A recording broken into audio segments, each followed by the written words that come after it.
بسم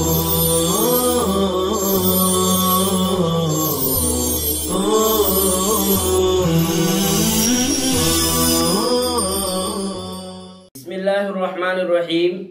عزیز طلبہ کرام، السلام علیکم ورحمۃ اللہ وبرکاتہ۔ اللہ تعالیٰ کے فضل و کرم سے آج کا ہمارا 9 نمبر کا سبق ہے۔ سورہ بقرہ کے چوتھے رکوع کا بقیہ نصف حصہ آج ہم پڑھیں گے، جس میں تلاوت، ترجمہ، اسی طرح لغات، وجہ اعراب، مترادف اور اصطلاحی کلمات، اور آخر میں مکمل رکوع کا مختصر خلاصہ بھی ہم دیکھیں گے۔ ہم اپنے سامنے حسب ثابت قرآن پاک رکھے بغیر ترجمے والا سادہ اس طرح کا شروع کرتے ہیں ہم تلاوت اور اس کے بعد ترجمہ۔ اعوذ باللہ من الشیطان الرجیم، بسم اللہ الرحمن الرحیم۔ وَإِذْ قُلْنَا لِلْمَلَائِكَةِ اسْجُدُوا لِآدَمَ فَسَجَدُوا إِلَّا إِبْلِيسَ أَبَى وَاسْتَكْبَرَ وَكَانَ مِنَ الْكَافِرِينَ۔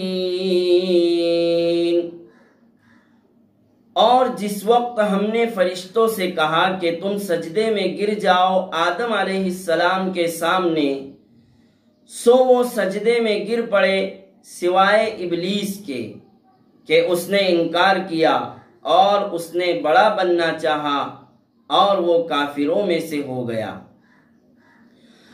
وَقُلْنَا يَا آدَمُ اسْكُنْ أَنْتَ وَزَوْجُكَ الْجَنَّةَ وَكُلَا مِنْهَا رَغَدًا حَيْثُ شِئْتُمَا وَلَا تَقْرَبَا هَذِهِ الشَّجَرَةَ فَتَكُونَا مِنَ الظَّالِمِينَ۔ اور ہم نے کہا کہ اے آدم، تم اور تمہاری بیوی جنت میں رہو اور تم دونوں اس میں سے کھاؤ با فراغت جس جگہ سے چاہو، لیکن تم نزدیک مت جانا اس درخت کے، ورنہ تم قصور والوں میں سے بن جاؤ گے۔ فَأَزَلَّهُمَا الشَّيْطَانُ عَنْهَا فَأَخْرَجَهُمَا مِمَّا كَانَا فِيهِ وَقُلْنَا اهْبِطُوا بَعْضُكُمْ لِبَعْضٍ عَدُوٌّ وَلَكُمْ فِي الْأَرْضِ مُسْتَقَرٌّ وَمَتَاعٌ إِلَى حِينٍ۔ پھر لغزش میں ڈال دیا آدم اور حوا کو شیطان نے اس درخت کی وجہ سے، پھر ان دونوں کو نکال دیا ان نعمتوں میں سے جن میں وہ تھے، اور ہم نے کہا کہ تم نیچے اتر جاؤ، تم میں سے ایک دوسرے کے دشمن بن کر رہوں گے اور تمہارے لیے زمین میں عارضی ٹھکانہ ہے اور فائدہ اٹھانا ہے ایک میعاد معین تک۔ فَتَلَقَّى آدَمُ مِنْ رَبِّهِ كَلِمَاتٍ فَتَابَ عَلَيْهِ إِنَّهُ هُوَ التَّوَّابُ الرَّحِيمُ۔ پھر حاصل کر لیے آدم علیہ السلام نے اپنے رب سے چند کلمات، پھر اللہ تعالیٰ نے ان کی توبہ قبول فرمائی، یقیناً وہ توبہ قبول کرنے والا، رحم کرنے والا ہے۔ قُلْنَا اهْبِطُوا مِنْهَا جَمِيعًا فَإِمَّا يَأْتِيَنَّكُمْ مِنِّي هُدًى فَمَنْ تَبِعَ هُدَايَ فَلَا خَوْفٌ عَلَيْهِمْ وَلَا هُمْ يَحْزَنُونَ۔ ہم نے کہا کہ تم سب یہاں سے نیچے اتر جاؤ، پھر اگر تمہارے پاس میری طرف سے ہدایت آوے، سو جو شخص پیروی کرے گا میری اس ہدایت کی تو ان پر نہ خوف ہوگا اور نہ وہ غمگین ہوں گے۔ والذین کفروا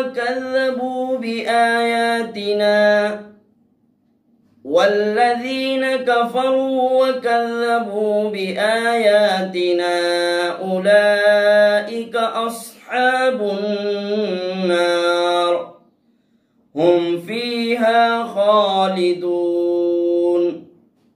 اور وہ لوگ جنہوں نے کفر کیا اور ہماری آیتوں کو جھٹلایا تو وہ لوگ دوزخی ہیں، وہ اس میں ہمیشہ رہیں گے۔ اس طرح یہ تلاوت اور ترجمہ مکمل ہوا ہے۔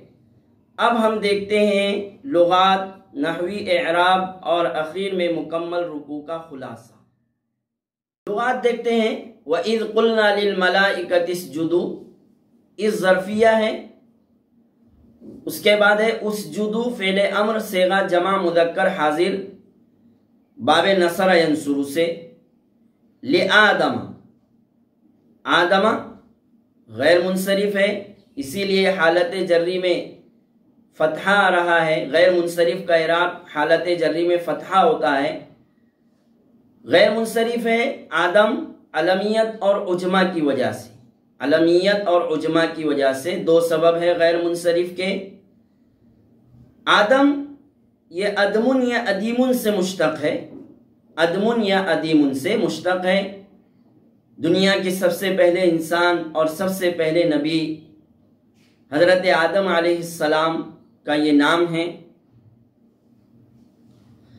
فسجدوا الا ابلیس، الا ابلیس مستثنی منقطع، مستثنی منقطع ہے اور منصوب ہے مستثنی ہونے کی وجہ سے۔ ابلیس شیطان کا نام، ابلیس کا معنی دھوکہ دینے والا، نا امید، دھوکہ دینے والا، نا امید۔ ابلاس سے مشتق ہے، ابلاس سے مشتق ہے۔ تو اس طرح یہ لفظ ابلیس کے متعلق آپ کو بتلایا گیا۔ ابا واستکبر، ابا فعل ماضی معروف صیغہ واحد مذکر غائب، فعل ماضی معروف صیغہ واحد مذکر غائب باب فتحہ یفتح سے، مصدر اباؤن، اباؤن مصدر، اباؤن مصدر کی اصل تھی ابایون، اخیر میں یا کو حمزہ سے بدل دیا اباؤن ہو گیا۔ ہفتے اقسام کے اعتبار سے ناقص ہے یہ۔ استکبر فعل ماضی صیغہ واحد مذکر غائب باب استفعال سے ہیں، باب استفعال سے ہیں۔ وَقُلْنَا يَا آدَمُ اسْكُنْ أَنْتَ وَزَوْجُكَ الْجَنَّةَ، قلنا فعل ماضی صیغہ جمع متکلم، یا آدم یا حرف ندا، آدم منادا، منادا مفرد معرفہ ہے اور منادا مفرد معرفہ علامت رفع کے ساتھ مبنی ہوتا ہے، یا آدم علامت رفع کے ساتھ مبنی ہے۔ اسکن فعل امر صیغہ واحد مذکر حاضر، اسکن فعل امر صیغہ واحد مذکر حاضر باب نصر ینصر سے ہیں۔ وَكُلَا مِنْهَا رَغَدًا حَيْثُ شِئْتُمَا، کلا فعل امر صیغہ تثنیہ مذکر حاضر کلا، اکلا یأکلو سے باب نصر ینصر، فعل کی ہفتے اقسام میں سے محموز الفا ہے، اکلا فا کلمے میں حمزہ ہے اس لیے محموز الفا ہے۔ رغدن حیث شئتما، رغدن، رغدن باب سمیع یسمع سے ہے، معنی آتے ہے کشادگی اور فراغت۔ رغدن منصوب ہے مفعول مطلق ہونے کی وجہ سے، مفعول مطلق ہونے کی وجہ سے، اصل ہے اکلن رغدن، اکلن رغدن۔ وَلَا تَقْرَبَا هَذِهِ الشَّجَرَةَ، لا تقربا فعل نہیں صیغہ تثنیہ مذکر حاضر فعل نہیں باب سمیع یسمع سے، باب سمیع یسمع سے، قریب یقرب، قربن اور قربان مصدر آتے ہیں، قربن اور قربان مصدر آتے ہیں۔ هذه الشجرة، هذه الشجرة میں اعراب القرآن میں اس کا اعراب یوں بیان کیا گیا ہے کہ هذه مبدل منہ ہے اور الشجرة اس سے بدل ہے، اور مبدل منہ بدل سے مل کر یہ لا تقربا سے مفعول بھی واقع ہے، مفعول بھی واقع ہے۔ فتکون من الظالمین فازلہم الشیطان، ازل فعل ماضی معروف صیغہ واحد مذکر غائب باب افعال سے، ازل یذل، ازل یذل باب افعال سے ہے، اور ہما ضمیر جو آئی ہے ضمیر منصوب متصل مفعول بھی ہے، اور ہما ضمیر کا مرجع آدم اور حوا ہے۔ فَأَخْرَجَهُمَا مِمَّا كَانَا فِيهِ وَقُلْنَا اهْبِطُوا بَعْضُكُمْ لِبَعْضٍ عَدُوٌّ۔ اہبطوا فعل امر صیغہ جمع مذکر حاضر، فعل امر معروف صیغہ جمع مذکر حاضر باب ضرب یضرب سے، هبط يهبط، وَلَكُمْ فِي الْأَرْضِ مُسْتَقَرٌ وَمَتَاعٌ إِلَى حِينٍ۔ وَلَكُمْ فِي الْأَرْضِ مُسْتَقَرٌ کی ترکیبی حیثیت ہے، لَكُمْ فِي الْأَرْضِ مُسْتَقَرٌ میں لَكُمْ فِي الْأَرْض یہ خبر مقدم ہے، خبر مقدم ہے، اور مستقر ومتاع إِلَى حِينٍ یہ مبتدا مؤخر ہے، مبتدا مؤخر ہے۔ فَتَلَقَّى آدَمُ مِن رَبِّهِ كَلِمَاتٍ فَتَابَ عَلَيْهِ۔ پچھلی آیت میں جو متاعن کا لفظ آیا ہے، متاع کی جمع امتیع، امتیع وہ سامان جو تھوڑی دیر کے لیے استعمال ہو اور پھر وہ ختم ہو جاوے، فنا ہو جاوے، اسے متاع کہتے ہیں۔ فتلقى آدم من ربه، تلقى فعل ماضی معروف صیغہ واحد مذکر غائب، تلقى فعل ماضی معروف صیغہ واحد مذکر غائب باب تفاعل سے ہے، تلقى يتلقى تلقيا، کلمات فتاب علیہ، کلمات منصوب ہے، حالت نصبی میں ہے، اس لیے کہ تلقى کا مفعول بھی ہے، جمع مؤنث سالم ہے، جمع مؤنث سالم کا اعراب حالت نصبی میں کسرہ کے ساتھ ہوتا ہے۔ فتاب علیہ، تابہ فعل ماضی معروف صیغہ واحد مذکر غائب، تاب یتوب، انہ هو التواب الرحیم، انہ میں ہو ضمیر انہ کا اسم ہے، انہ کا اسم ہے انہ میں، اور ہوا ضمیر یہ برائے فصل ہے، اور التواب الرحیم یہ خبر واقع ہے، انہ کی خبر واقع ہے۔ التواب مبالغے کا صیغہ ہے، التواب مبالغے کا صیغہ ہے، اور یہ اللہ تعالیٰ کے اسماء حسنہ میں سے ہے، باب نصر ینصر سے ہے۔ توبہ، توبہ کا ایک مترادف لفظ ہوتا ہے استغفار، توبہ اور استغفار دونوں میں فرق کیا ہے؟ التوبہ الندم علی الخطیئہ علی ترک المعاودہ، الندم علی الخطیئہ علی ترک المعاودہ، کہ گناہ پر غلطی پر توبہ کرنا، شرمندہ ہونا، گناہ اور غلطی پر شرمندہ ہونا، اور آئندہ نہ کرنے کے عزم سے، آئندہ نہ کرنے کے عزم سے اس گناہ پر افسوس کرنا اور شرمندہ ہونا۔ اور استغفار طلب المغفرہ بالدعاء والتوبۃ والطاعہ، طلب المغفرہ بالدعاء والتوبۃ والطاعہ کہ مغفرت طلب کرنا دعا اور توبہ اور دوسری طاعت وغیرہ کے ذریعے، یہ دونوں میں فرق ہوا ہے۔ اگلی آیت ہے قُلْنَا اهْبِطُوا مِنْهَا جَمِيعًا، اہبطوا آ چکا ہے، فعل امر معروف صیغہ جمع مذکر حاضر جمیعاً حال ہونے کی بنا پر منصوب ہے۔ فَإِمَّا يَأْتِيَنَّكُم مِّنِّي هُدًى فَمَن تَبِعَ، تَبِعَ فعل ماضی صیغہ واحد مذکر غائب باب سمیع یسمع سے، فَلَا خَوْفٌ عَلَيْهِمْ وَلَا هُمْ يَحْزَنُونَ، لا خوف علیہم، خوف خافہ یخافو سے ہے، اور اسی کا ایک مترادف لفظ ہوتا ہے حزن، حزن، خوف اور حزن دونوں مترادف ہے۔ کیا فرق ہے دونوں میں؟ مختصر سا فرق بیان کیا ہے اہل لغت نے، الخوف علی المتوقع، علی المتوقع، اور الحزن علی الواقع، تو الخوف علی المتوقع اور الحزن علی الواقع، تو اس طرح سے یہ فرق ہوا ہے۔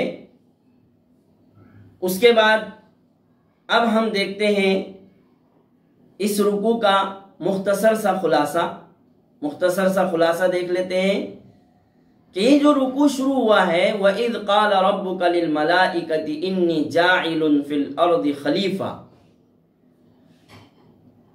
اس سے پہلے کہ رکوع میں انسانوں پر اللہ تعالیٰ کی عام اور خاص ہر طرح کی نعمتوں کا ذکر تھا، اب یہ جو رکوع شروع ہوا ہے اس رکوع میں شروع سے اخیر تک 10 آیتوں میں حضرت آدم علیہ السلام پر اللہ تعالیٰ کی نعمتوں کا ذکر ہے۔ حضرت آدم علیہ السلام جو اللہ تعالیٰ کے سب سے پہلے پیغمبر اور نبی ہے، ان پر اللہ کی نعمتوں کا ذکر ہے۔ کیسے ہے کہ ہم نے تمہارے باپ آدم علیہ السلام کو علم کی دولت عطا فرمائی، اور ہم نے تمہارے باپ آدم علیہ السلام کو مسجود ملائکہ بنایا، اسی طرح انہیں مسجود ملائکہ بنا کر انہیں عزت عطا کیا، اور تم انسانوں کو ان کی اولاد بنایا، وغیرہ وغیرہ نعمتیں ہیں۔ رکوع اس تذکرے کے ساتھ شروع ہوتا ہے کہ رکوع کے شروع میں یہ ہے کہ جب اللہ تعالیٰ نے تخلیق آدم کا ارادہ فرمایا، تخلیق آدم کا فیصلہ فرمایا، حضرت آدم علیہ السلام کو پیدا فرمانے کا اور ان کو دنیا میں خلافت عطا کرنے کا، اپنا نائب اور قائم مقام بنانے کا جب ارادہ فرمایا، تو اللہ تعالیٰ نے فرشتوں سے امتحان کے طور پر امتحان لینے کے لیے اس ارادے کا فرشتوں سے ذکر فرمایا، جس کا ذکر رکوع میں موجود ہے، اس کی تفصیل کی ضرورت نہیں ہے۔ تو فرشتوں نے بھی یہ رائے پیش کر دی کہ یہ انسان جو دنیا میں جا کر خون ریزی کرے گا، فتنہ فساد کرے گا، تو ایسے انسان کے لیے خلافت اور نیابت مناسب نہیں ہے۔ اس نیابت اور خلافت کے لیے تو مناسب ہم فرشتے ہیں، ہم کو بنانا چاہیے۔ اس طرح کا اللہ تعالیٰ نے فرشتوں کو دونوں طرح سے جواب دیا، اجمالی بھی اور تفصیلی بھی۔ اجمالی جواب اس طرح دیا کہ انی اعلم ما لا تعلمون، میں جو جانتا ہوں تم نہیں جانتے ہو۔